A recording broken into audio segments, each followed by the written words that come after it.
Tiny was getting signs. Yvette was getting, they were all getting these signs. John Witherspoon ate nothing but fried chicken. He would go get a bag of fried chicken and that's what he would eat. And the last time I saw him, I could see it, like his face was bloated and he looked like he was struggling. You recently got into health, but it made me think about, you know, Black men's health in particular. We don't last too long. A lot of times it seems like our woman or whoever we're with outlives us a lot of times.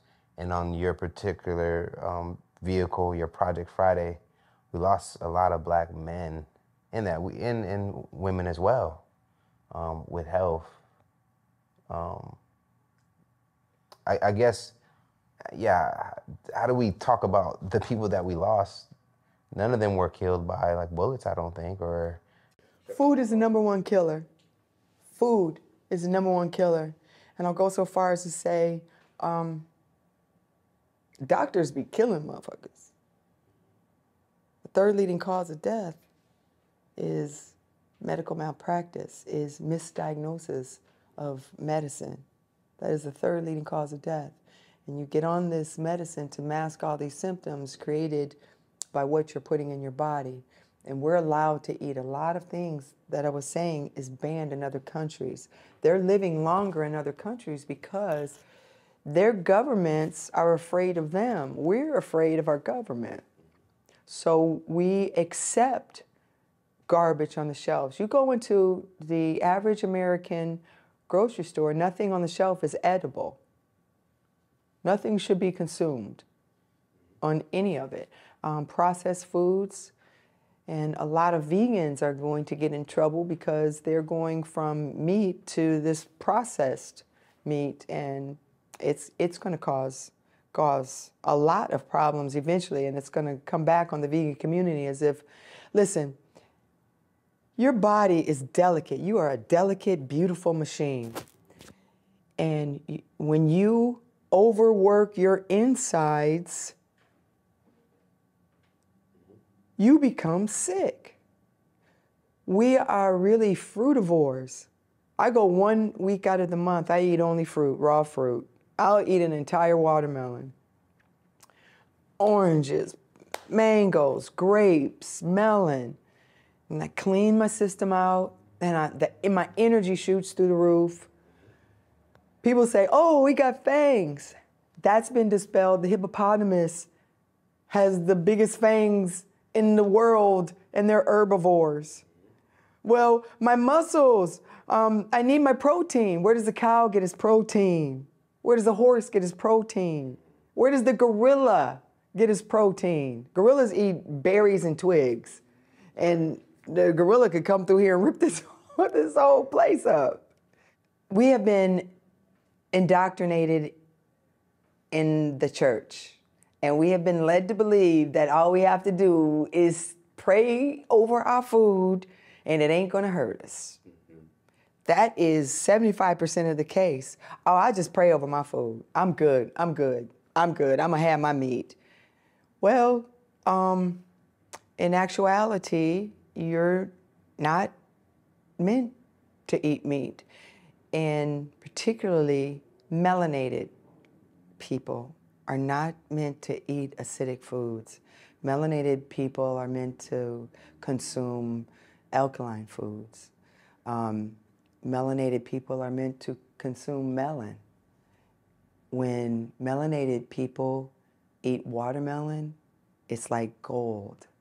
And so vilifying watermelon helps you hurt yourself. I don't eat watermelon. No, I don't do that. You're supposed to, and yes, you do have an appetite for it. But now all of a sudden, you don't want to eat watermelon?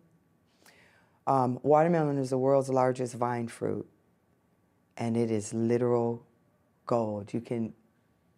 Genesis 1:29. When people start talking about the Bible, Genesis 1:29, I spread the seeds upon the land for you to use as meat. Yeah. So, just again, reflecting on the people we lost and even Bernie Mac, Do you feel like in your heart that if they would have had maybe some education about these foods, would they still be with us? 100%. 100%. We like meat because we season it with plants. Season plants with plants.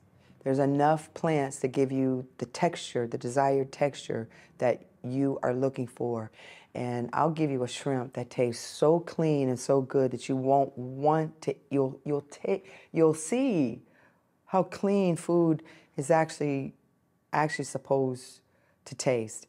And it's all education. It's all what we're willing to accept. But because we've been indoctrinated, we honestly believe that we need this big amount of protein. And there are doctors that are telling us right now, there's a hospital down in Houston that does not allow meat. If you go to the American Cancer Society, it says meat is a cause of cancer, yet they have recipes on there for meat.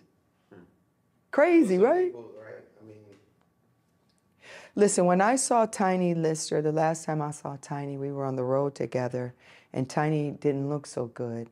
And I've been in this field now over a decade, and I've been mentored by a lot of professionals where I can look at someone and I can tell what's going on in their body. And Tiny was in renal failure when I saw him. There were parts of his body that were retaining water, and he was literally being poisoned.